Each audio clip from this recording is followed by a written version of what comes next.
بسم اللہ الرحمن الرحیم۔ میں ہوں عنایت اللہ کاشف ایڈوکیٹ اور آپ دیکھ رہے ہیں لیگل انفارمیشن میں خوش آمدید۔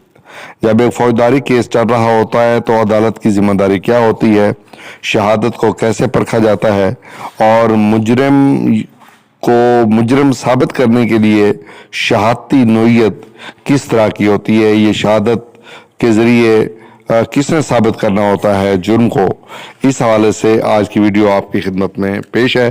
اس سے پہلے کہ میں اپنے موضوع کی جانب بڑھوں، آپ سے استدعا ہے کہ چینل کو سبسکرائب کر لیجئے، بیل آئیکن کو پریس کر لیجئے، ویڈیو کو شیئر کر دیجئے۔ تو بڑھتے ہیں آج کے موضوع کی جانب۔ بھائی جان، عدالت کی ذمہ داری ہے کہ وہ شہادت کو سختی کے ساتھ دیکھے، باریک بینی سے اس کا مطالعہ کرے، اس کا جائزہ لے، اس کی پڑتال کرے، اور اس کے بعد اگر وہ شہادت عین قانون کے مطابق ہو، اس کے باوجود جذباتی وجوہات، ایموشنل جو کازز ہوتی ہیں، اس سے اوائڈ کرنا ہوتا ہے، اور شہادت کا حقیقی بنیادوں پہ اس کا جائزہ لینا ہوتا ہے۔ اس کے بعد کیونکہ اگر جذبات کی نظر سے کیس کو دیکھا جائے تو پھر ہر انسان کے جذبات ہوتے ہیں، کوئی بھی جذبہ غالب آ سکتا ہے، لیکن چونکہ انصاف کرنا ہوتا ہے اس لیے اپنے جذبات کو سائڈ پہ رکھنا ہوتا ہے۔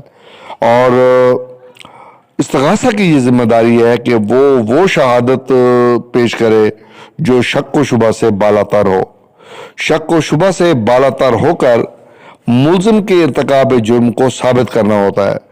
بصورت دیگر پھر کیا ہوتا ہے، شک کا فائدہ ملزم کو ہی دیا جاتا ہے، اور اگر کسی قانونی شک، دفعہ یا آرٹیکل کی تشریح کرتے وقت دو موقف، دو آراء آ جائیں، پیدا ہو جائیں، تو پھر کس رائے کو اختیار کیا جائے گا؟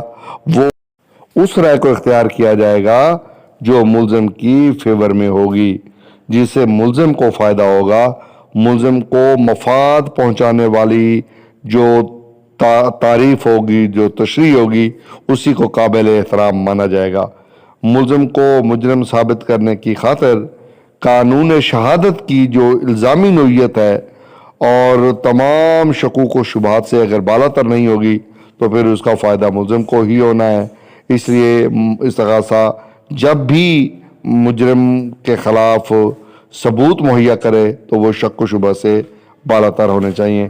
اس کے لیے جو ججمنٹ ہے 2014 پاکستان کرمنل لا جنرل 783، اس حوالے سے بہت اہم ججمنٹ ہے۔